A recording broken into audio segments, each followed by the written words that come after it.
Georgetown coach Patrick Ewing misses Syracuse basketball in the Big East. Patrick Ewing was in the building to witness the last gasps of the old Big East.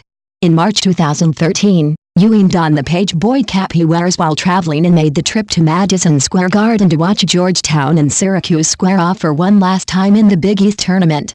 He had been courtside a week earlier at what was then called Verizon Center, making sure to catch the last regular season Georgetown-Syracuse game of the year as well, just in case it was the final time the two rivals faced off as league foes. On both occasions, Ewing felt the same pang of emotion he had experienced years earlier, when Boston College became the league's first founding member to leave the conference in 2005 and start a wave of realignment. He felt disappointment. "I was disappointed to see a lot of those teams that I played against go, Syracuse in Connecticut, Boston College, the teams that helped to form the Big East," Ewing said Tuesday. "I was disappointed to see those teams leave. But I believe in my heart that the teams that are here now, look, we have 10 teams in the Big East. And 7 of them made it to NCAAs.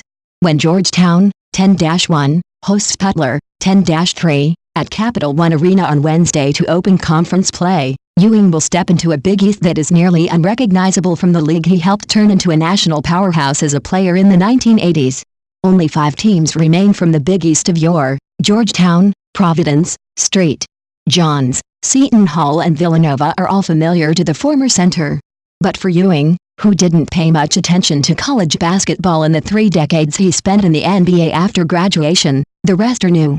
He didn't know much about programs such as Xavier, Marquette and DePaul until he was hired as Georgetown's coach in the spring.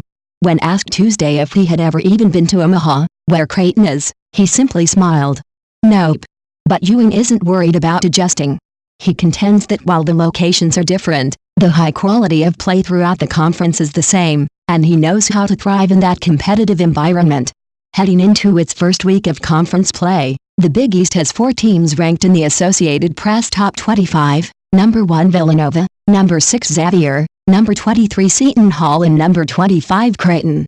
"For everybody, it's going to be a dogfight like it was back when I played, in my era," Ewing said. "Every time you played someone it was always a dogfight, and that's what it's all about." Indeed, Ewing has the benefit of rejoining the Big East in its 5th season following the major realignment in 2013 that brought in Xavier, Creighton, Marquette, Butler and DePaul. The conference shed its regional personality but has a strong basketball identity nonetheless, crowned a national champion in 2016 and sent 7 of its 10 members to the NCAA tournament last spring. The league's character wasn't always so defined. Villanova coach Jay Wright, now one of the faces of the conference, started out as an assistant for the Wildcats in 1987. He coached during the era of Jim Calhoun and Jim Boeheim. When the new league formed in 2013, there was plenty of adjusting and soul-searching. "I grew up watching the Big East and watching Walter Berry and Chris Mullin and all those guys play. That was just the ultimate in college basketball to me," Wright said Tuesday. "So when it broke up, I really, personally, thought, hey, it was a great run. For me, personally, this job's probably going to change.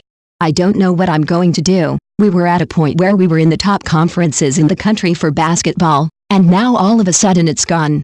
Georgetown center Jesse Govin, a New York City native who grew up believing the Big East was king, went through a similar acclimation to the new league before he became a Hoya. "I remember going to the last Big East tournament before the reconstruction when Georgetown lost to Syracuse in overtime in the semifinals," Govin said. "I remember that. In New York, you had 2 New York teams in the Big East and then you had Rutgers and Seton Hall right across the bridge, in New Jersey, so it was a lot of Big East tradition when I was growing up. I got a chance to see the new Big East teams before I got here. I remember Creighton with Doug McDermott and things like that. So it was like, yeah, we were losing a few of the good teams, but we're getting some great teams in return."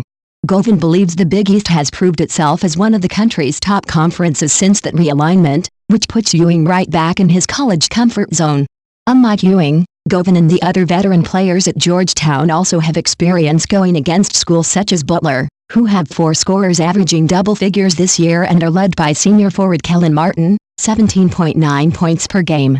Even so, Ewing doesn't plan on leaning on his players for advice or tips when it comes to travel. "Getting used to the new Big East is nothing to worry about," Ewing said Tuesday. "It's just a part of life." Said